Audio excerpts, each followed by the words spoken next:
If you're new to Deception Bytes, hit the like and subscribe button and be sure to hit the bell to be notified of future videos. If you wish to support the channel, the links are in the description below. Now, fasten your seatbelt. Here we go. Okay guys, hey, how are you? I hope you're all doing well. It is Saturday, December 22nd, and it's 7:08 p.m. Eastern Time. Now, I should have posted yesterday, and I fully meant to, but yesterday was my immediate family Christmas, my mother and my stepfather. So I was cooking all day, and by the time I was done, I was just done. So that's why you didn't get a video yesterday, but I'll make up for it today, hopefully. And we're going to get right into the Q post because, of course, I'm a little bit behind. Q has not posted today, as far as I'm aware of, but I haven't been out there in a couple hours. But we are going to go get caught up to date with what is there up until now. The last video I posted was not yesterday, but the day before, and I think I missed two posts there. So we're going to be going over those and the posts from yesterday. Let's get right into it. And here we are. Now, there's not a lot to go over, but what there is important. So let's start with the first one here. This is from December 20th, and it says, chemical attack in Syria, public pullout of troops in Syria, history will not repeat itself this time. Q. What's he talking about? Well, we know that there was a chemical attack in Syria right after Trump announced that he was going to be pulling out troops. Well, do you remember this happening before? Because it did. The exact same thing. Last time Trump wanted to withdraw troops out of Syria, there was an immediate deep state false flag to keep us there. Remember that? And remember, Q told us that No Name had made a secret trip to Syria 2 months before that chemical attack. No coincidence there. So the same thing is happening again. The deep state wants us in Syria, and this makes 2 times now that a chemical attack has happened directly after Trump has announced that he's going to withdraw troops. So that's exactly what's going on there. Now we're going to go up to the next one, the next post, and it says, Rogers' departure. Intel, Sessions' departure, law, Kelly's departure, warfare, military, Mattis' departure, warfare, military. Notice a pattern? Q. Well, yeah, I do notice a pattern, Q. I think we all do, because it's very interesting, the backgrounds of the people that he's pointing out here, because you know what? He didn't have to put this intel, law, warfare, military. All he could have said was Rogers' departure, Sessions' departure, Kelly's departure, Mattis' departure. Notice a pattern? Q. And it would have completely changed the meaning of this drop. So yeah, I do notice a pattern, Q, and when you've provided their backgrounds, that's the Q that the QUE that we need, because my immediate thought is, have these people been pulled to be military judges for the tribunals? I would say that there's a pretty good chance. They've been pulled for something. I don't believe that they've just resigned and departed. End of story. I don't. If it was, why would Q bring it up again? He would have no need to bring it up again. If these people were gone and it was a situation where Trump said, look, you know what, you're not needed anymore, bye-bye. Why would Q even bring it up again? He wouldn't. So, logically thinking, he wouldn't. And we know that Q is a pretty logical guy. So, that is it for that post. And we're going to come up to the next, which is very interesting because we've got this guy from the Washington Post. His name is Max Boot, and he's saying 2 completely different things in 2 different articles. In one, he's saying Trump's surprise Syria pullout is a giant Christmas gift to our enemies. And then another, previously he had stated Trump can't do anything right. We don't need troops in Syria. Okay, well, which is it, Max Boot? Because you've said two completely and diametrically opposed things which are not compatible with one another. So what is it? Is Trump's pullout of Syria a gift to our enemies, or can Trump not do anything right because we don't need Trump's troops in Syria? Which is it? Which is it, Max Boot? Because those two things are diametrically opposed and calculated to frustrate each other. You can't have it both ways. So there you go. And who is Max Boot? Well, that's interesting too. And Q underneath here, before we go to who Max Boot is, why do people trust the fake news media? Anons can play this game all day long. Compare and contrast. Fake, fake, fake. Q. And it's obviously, it's obviously fake because you've got the same person in the same newspaper saying two completely different things. Different articles, different days, but still, which is it, Max Boot? So who is this dude? Well, that's complicated and it could take a lot of time to get into, but just, briefly so that we all can round out this drop and know a little bit more about it. Max Boot, not only can Max Boot not make up his mind, but he was foreign policy advisor to No Name in his 2008 presidential election bid. You can't make this stuff up. No, you can't. You could try, but you probably couldn't. And isn't that interesting that No Name, his whole history with Syria and weapons and supplying enemies and so forth, and Max Boot was his foreign policy advisor. Doesn't it all start to kind of make sense? Sure it does. It all makes sense in a sick and twisted way. So that's it for that post. And of course, Q does not have to tell us any longer that the news media is fake, because I think most of us that are watching Q and listening to Q, and unless we're a shill or a spy, we already know it's fake. All right, now we're going to go on to the next one. This could possibly be the shortest video I've ever made. My videos tend to go on and on and on and on. But here is the last one, and this is from yesterday, the winter solstice, December 21st, which is good news because from today on, the days start to get longer, and that is always good news because I am not a fan of the winter. I know I was born in Canada. I'm a bad Canadian. Okay, there's nothing else I can say about that. I love the South, and although I wasn't born in the South, I got there just as soon as I could. I love it. I love the southern states of the United States. I just do. I love the people. I love everything about it. So anyway, let's get into this last drop, and it has a link to Hillary Clinton's Twitter feed, and this woman frustrates me, but let's go look at that first. And here it is. I've clipped it out to save us a little bit of time, and here's Hillary Clinton. Actions have consequences, and whether we're in Syria or not, the people who want to harm us are there and at war.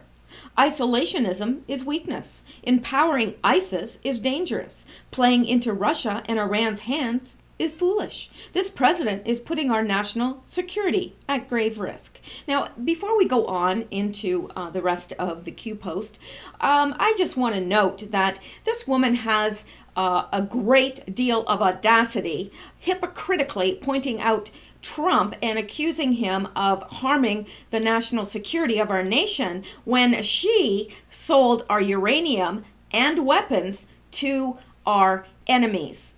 Like, for real? And she obviously wants us to stay in Syria. I wonder why. Hillary? And she says empowering ISIS is dangerous. Well, ISIS didn't even exist before she was Secretary of State. It came into being, it flourished, it grew, it was created, I believe, by the Obama administration. And so she's saying to Trump that empowering ISIS is dangerous? Are you kidding me? It was created and flourished and armed during Obama's reign of power. She was Secretary of State. Give me a break. Within weeks of Trump gaining the presidency, ISIS was all but wiped out. What do you attribute that to, Hillary Clinton? Anyway, let's go up and see what the rest of the Q post has to say. So we looked at this hypocritical tweet that she put out, and I don't even believe that she puts out her own tweets, because honestly I'm not quite sure she's that smart. But anyway, not that you have to be smart to tweet, but some of her tweets are very well written, and I don't know about Hillary Clinton. She could be very, very evil, or she could be a genius and just very, very evil. I don't know what her IQ is or anything else, but I just suspect that she's not writing these. Okay, and then Q says, Hussein, ISIS JV team. Where's he getting that from? What's that mean? ISIS JV team. Well, that's exactly what Obama called ISIS, a JV team. What's that? Junior varsity. He pointed to ISIS and he said, oh, well, they're just junior varsity. Oh, really? Really? You couldn't have thought that they were just junior varsity when you were, supplying them with weapons. Did you think they were junior varsity then? Yeah. Anyway, so Hussein, ISIS JV team. Did ISIS form on Hussein's watch? Oh, it sure did. Didn't exist before him. I remember when ISIS first came on the scene, and I thought, where is this coming from? This is the first time I've ever heard of this, and all of a sudden, it's all over the news. It's all you hear. And I thought, something's up with that. Like, even before I knew anything about Q, I knew that something was up with that. It didn't make sense. And you know what? Usually if something doesn't make sense or confuses you, there's a good reason. Unless you're stupid. No, I don't mean that the way it sounds. But some people just don't have the ability to be able to think through things, and that's not an insult to anyone. We can't help our IQ or our intellect or anything else. We can augment it by learning and things like that, but really anyone that looks at the world in a logical way, when ISIS came on the scene, I'm sure we're going, what? Let me know in the comments below if that was your reaction, because it sure was mine. Now, did Hussein take care of business or allow them to expand? Well, that's easy to answer. He allowed them to expand. He was arming them. He was empowering them. He created them. Now, that's what I believe. Now, maybe not him himself. He was just a puppet for others. But, it formed on his watch. It expanded on his watch. President Trump came in, no more ISIS. Now, yes, there are tiny pockets of them here and there, but for the most part, they've been wiped out. How long did it take POTUS to eradicate and destroy ISIS? Weeks. Weeks. Not months, not years, weeks. Obama had 8 years. What was he doing?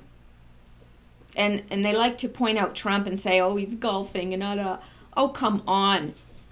I mean, do you know, I don't even know what Obama did while he was in office. Really, I don't know what he did. There's nothing you can point to and go, you know what? That's his work right there. I mean, nothing positive. There's lots of negative things, but, So, how long did it take POTUS to eradicate and destroy ISIS? Weeks. The American people are waking up to the truth. Yes, they sure are. Now, he's got another link here, and we're going to go down to that next. And we're going to see something very interesting. I remember when this happened as well, and I did not think that it would bode well for our military at all. And this is basically, I'm not going to read through this. It's just important to remember that it happened and to know that it happened. Obama's military coup purges 197 officers in 5 years. That's a lot. These are officers. These are, people that have risen through the ranks. And this was in 2013. I remember that very, very plainly because it didn't make sense to me at all. Sorry, let me get rid of some of this pop up stuff and defense, what the president calls my military. And remember that when he called it my military? Well, I've got news for you, Obama. The military belongs to the American people. They are the one that fund the military out of taxes, out of money that they earn. They do not belong to you, Obama. You are just in there because you were supposedly in there doing the will of the people, which you did not. Anyway, what the president calls my military is being cleansed of any officer suspected of disloyalty or to disagreement with the administration on matters of policy or force structure, leaving the compliant and fearful. We recognize President Obama is the commander-in-chief and that throughout history, presidents from Lincoln to Truman have seen fit to remove military commanders they view as inadequate or insubordinate. Turnover in the military ranks is normal, and in these times of sequestration and budget cuts, the number are expected to tick up as force levels shrink and missions change. Well, and that's true. It's not the fact that he got rid of, some military officers. It's the amount of military officers that he got rid of, because it was part of gutting the military and defunding it and making it weak and ineffective. And he succeeded in that. All right, let's go back to Q. So we'll go up here, and after that link that Q pointed out, he asks, why did Hussein attempt to destroy our military or weaken our military? Well, it was pretty obvious. It's pretty obvious now, in retrospect, especially after what Q has told us. It was the 16-year plan to destroy America. Q's not asking, he's telling. Hussein attempted to destroy our military. It was the 16-year plan to destroy America. If you take out the question marks and read it as a statement, you hear what Q is saying much more emphatically. Why did Hussein install traitors at the highest level of our government? Well, again, he's already answered this question. It was the 16-year plan to destroy America. Well, how do you destroy America? Well, you weaken the military and you infiltrate the government with traitors, and that's what he did. At the very highest echelons of the government, he installed traitors, Islamists, Muslim Brotherhood, people loyal to him and to his so-called New World Order vision, right? Or loyal to the deep state vision. Now, and again, he says, why did Hussein install traitors at the highest level of our government? And he did. Think DOJ, think FBI, think CIA, think national security. Why did Hussein bring people into the White House who hate America and what we stand for? Well, quite simply because he hates America and what we stand for. And the deep state puppet masters that controlled him hated America and what we stand for, because America was standing in the way of a one world order, a new world order, a one world government. We were standing in the way. We had the most powerful military in the world. So what do you have to do? You have to destroy it from within. You have to weaken the military, and you have to infiltrate the government, which is what he did. Now remember, this was probably planned for a long time. I believe Obama was a Manchurian candidate, and he was literally funded by our enemies and put into power by our enemies. So there you go. No surprise there. And what years did Hillary Rodham Clinton serve as Secretary of State? Was it 2009 to, I have to look that up. But I think I have it here below somewhere. What years did ISIS expand? Well, we know there's a direct correlation, because Hillary Clinton was in as the Secretary of State, and ISIS advanced at the exact same time. And remember, Q says no coincidences. I think it's related. Oh, I know it's related. You know what? I would argue that to the death. Well, maybe not to the death. I don't want to die. I don't want anybody else to die either, really. So, okay. Now, why did Hussein put restrictions on U.S. military command regarding the ability to attack targets at will?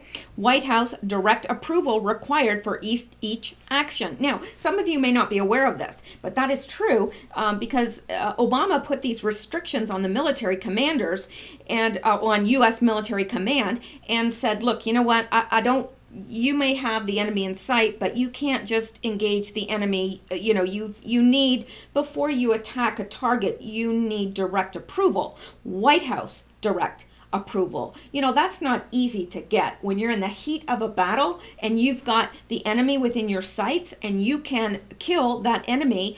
And then it's like, well, no, you better stand down before we contact Obama here, make sure it's okay.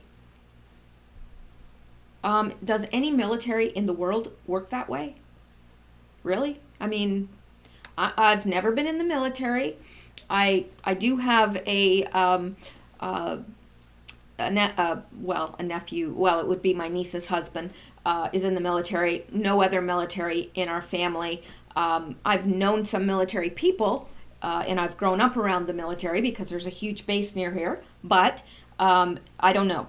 But I would not assume that any military in the world works that way, or, well, it wouldn't be much of a military, would it? It's not a way to, that's just not a way to conduct business as far as I'm concerned. So why did he put these restrictions on the U.S. military command? Well, he didn't want them killing his friends, now did he? I mean, if he's supporting them and arming them, wouldn't it be kind of counterproductive to have the military killing them? Just saying. You know, and these military guys are probably out there thinking that they really are engaged with the enemy and we really are trying to kill them, and they, you know, but they can't because they need permission from Obama, who's not going to give permission because it would be counterproductive. Why arm them and empower them and train them and provide money to them if you're going to let our own military kill them? Doesn't make sense to me. So that is why he put those restrictions there. Now, facts, and Q's telling us, these are facts. They're not fiction, they're facts. And when something is a fact, you can verify it easily verify it, as you can with this. Eyes on target, Q. So that was a very powerful quote, and I just want to kind of round out our knowledge about that, I want to take you out to this, where we can see that in fact Obama did call ISIS JV as a JV team. Flashback: Obama dismisses ISIS as JV team, junior varsity team. In January, now this was 2014, mind you, but I'm going back to find this so that you can see that, in fact, he did say that. In January, President Barack Obama dismissed the terrorist group ISIS as a junior varsity team that didn't pose a real threat to America. Oh, really? Really? Why has he never been held accountable for that? Why does everybody think Obama just walks on water? Can do no wrong. The remarks made in an interview with New Yorker may very well come back to haunt Obama as the latest ISIS atrocities come to light. Today, a video apparently showing the barbaric beheading of American journalist James Foley at the hands of ISIS was posted on YouTube under the heading "A Message to America." The video also included the Al-Qaeda affiliated group making an audacious challenge to President Obama after showing journalist Stephen Joel Sotloff on camera. So anyway, we're not going to go through all that. I just want you to be aware that this was said by Obama. He dismissed them. Oh, they're junior varsity. We don't have to worry about them. They haven't hit the big leagues yet. Oh, but he made sure that they did hit the big leagues, didn't he? Because he armed them, supplied them with weapons and training. So there you are with that. And let's go back because I have one other bit to finish this off. Now, Hillary posts a tweet. Now, I'm just summing this up, this drop right here, the one that we just looked at. Hillary posts a tweet,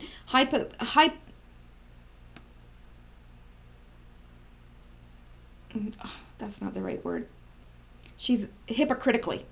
calling out Trump for pulling troops out of Syria. Hillary and Obama formed and funded ISIS. I mean, indirectly, but they did. Obama was dismissive of ISIS, calling them junior varsity. When Trump took office, he all but wiped out ISIS within weeks. Obama gutted our military because it was necessary to bring in it's not the now, it's the New World Order. I don't know what, one would think that I'd been drinking, but I don't drink.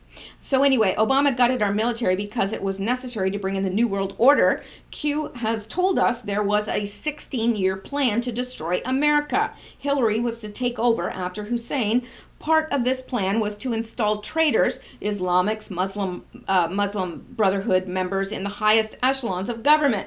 There is a correlation between the rise of ISIS and Hillary's time as Secretary of State. Okay, here it is, 2009 to 2013. I was going to say 2009 to 2014, but I would have been wrong. Obama frustrated the efforts to wipe out ISIS by requiring direct approval for commanders to engage the enemy. Q told us about this 8-year plan a year ago on January 21st, 2018. First part of the plan was to weaken and defund the military and remove generals by replacing them with his people.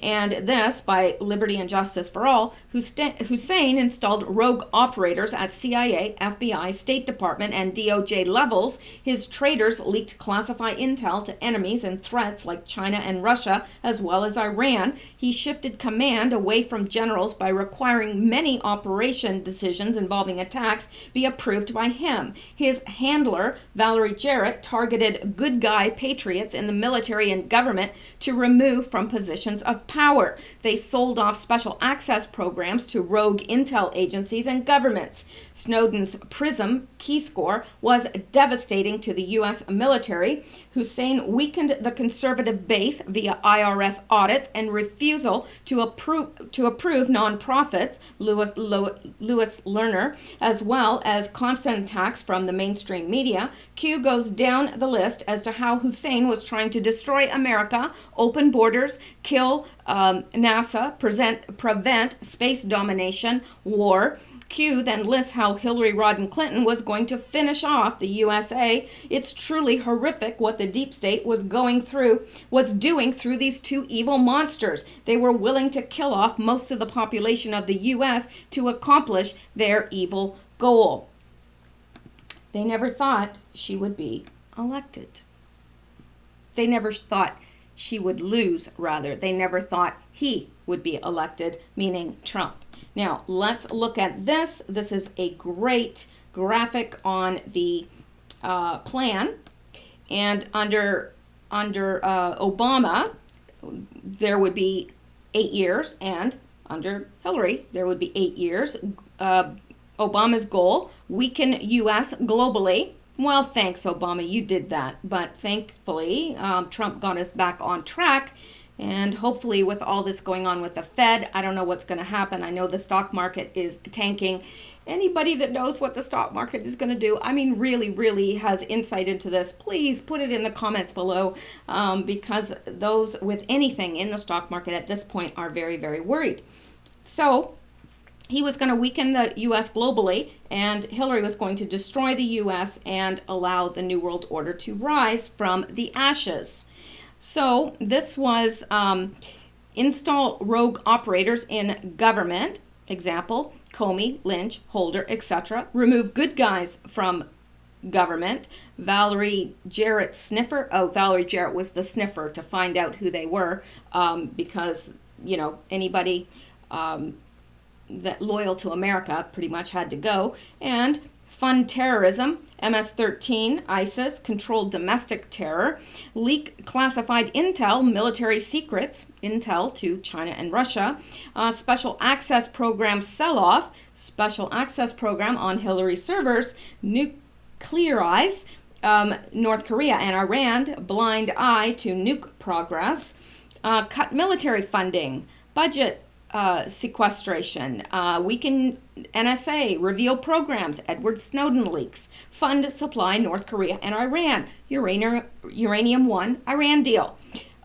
weaken command of generals, and don't ask, don't tell, Target weakened conservative base. IRS targeting MSM bias. Stage Supreme Court. Antonin Scalia murder. Finally, the Supreme Court is turning around, and it looks like Ruth Bader Ginsburg is not going to be around too much longer. So,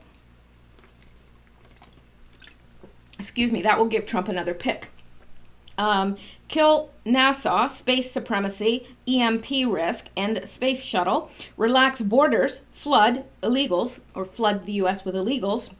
New Democratic voters. Now over here, here's what we had in store under Hillary, had she gotten in. World War III, real and orchestrated, planned like World War I and II, revised Constitution, kill freedom, kill rights and freedoms, close U.S. military bases globally, weaken military response, population control, pocket billions, mass extinction event, ban sale of firearms, repeal Second Amendment, no guns, armed revolt, destroy, censor opposing news outlets, FCC censorship, eliminate final good guys in government, no resistance, install corrupt Supreme Court justices, Dem, liberal, legal, wins, open borders, endless supply of Democratic voters, kill economy, starve, enslave the public, starved, blind, and stupid, remove electoral college, install popular vote, rigged voting machines, limit, remove military funding, weaken military assets. We, the people, are taking back our country and the world from the evil losers who would do us harm, all for a buck. So this is a great graphic, and these are great posts. Now, I do want to just touch on one thing before I go, and because I'm not sure, I'd like to say that I'm going to do a Q-related news later this evening, and I may, but this is an extremely busy little window of time here, so I'm going to do my best, but I can't make any promises. But at least I want to mention this in case I do not do a second video. I know you're all probably asking yourself about the government shutdown and what that means. Well, let me actually skip over here because I have this. I believe I saved it somewhere. Let me see here. Okay, yeah. So look at this. I know a lot of people are concerned because it's shut down, but I think possibly this is a very good thing because now that Congress is not in session or Senate is not in session, they can be arrested. They've got some protection while in session. So, and I saw this on Twitter, Article 1, Section 6, Clause 1, arrests possible now. Members of Congress are protected from arrest while in session. With the government shut down, Congress is not in session. Arrest protections are void. I don't know, but that truly is in Article 1, Section 6 of the Constitution provides, in part, they shall, in all cases except treason, felony, and breach of the peace, be privileged from arrest during their attendance at the session of their respective houses, and in going to and returning from the same, and for any speech or debate in either house, they shall not be questioned in any other place. The first question quoted above gives representatives and senators limited immunity from arrest for some offenses while Congress is in session. It does not grant them immunity from indictment and subsequent prosecution, however. It is intended to prohibit the president or other executive branch members from frustrating the legislative process by ordering the arrest of representatives or senators on a trumped-up charge so they cannot fulfill or cannot full their duties. I think it means fulfill their duties, and it keeps the president from threatening to arrest legislators if they do not agree with his and perhaps soon to be her policies. It can also lead, and it's not soon to be her, this was written a while ago, it can also lead to some complicated issues as noted below. In March 2006, then Representative Cynthia McKinney was involved in an altercation with a U.S. Capitol Police officer in the Longworth House Office building where her legislative office was located. Members of Congress are not required to go through a metal detector when entering the Capitol and the adjacent House Office buildings. Others entering these buildings must do so. She was not wearing the lapel pin issued to members of Congress, and the officer did not recognize her. She walked past in the metal detectors, and the officer pursued her. She initially ignored the officer's request to stop. So, anyway, and here's some more. I find, okay, that's something different. Anyway, so basically, this was put in the Constitution so that the president, couldn't have people arrested while they were in session just because he didn't agree with their decisions and so forth. So it was a measure of protection put in place, and it needs to be there. But they're not in session, so they can be arrested. There you go. Now, is that what the government shutdown is all about? I don't know. I'm suspicious that it is, because I think that Trump was trolling them. I think he did want a government shutdown, personally. And why? Well, that seems reasonable to me. Now, whether that's the case or not, I don't know. And we can maybe get into that a little bit more in depth when I do some Q-related news. But anyway, I wanted you guys to know that, because I know several people have asked me about that, about the shutdown, and have been concerned about it. So there you go. That's what I think. And also, there is, so I get so used to you guys, your names and everything in your comment. I just, sometimes if I go over into the section where it's held and I see a name, I'll just release it, because I know that whatever that person's has to say is viable. But anyway, the critter, I had called you out as writing something hilarious on a video it was several days ago now, and you had sent me an email or contacted me some way. I can't find it. I get contacted by so many people. Anyway, I'm not ignoring you. If you could send me another email or contact me again, I will respond. I put it aside because I was busy, and I came back. I can't find it anywhere. So there you go. Anyway, that's all I have to say for this drop, and I hope you guys are staying well, that I know you're busy. I know this is a really busy time of year, but please take care of yourself, get lots of rest, and stay safe. And I will talk to you guys real soon. I appreciate you all. I really do. And I look forward to your comments. Thank you so much.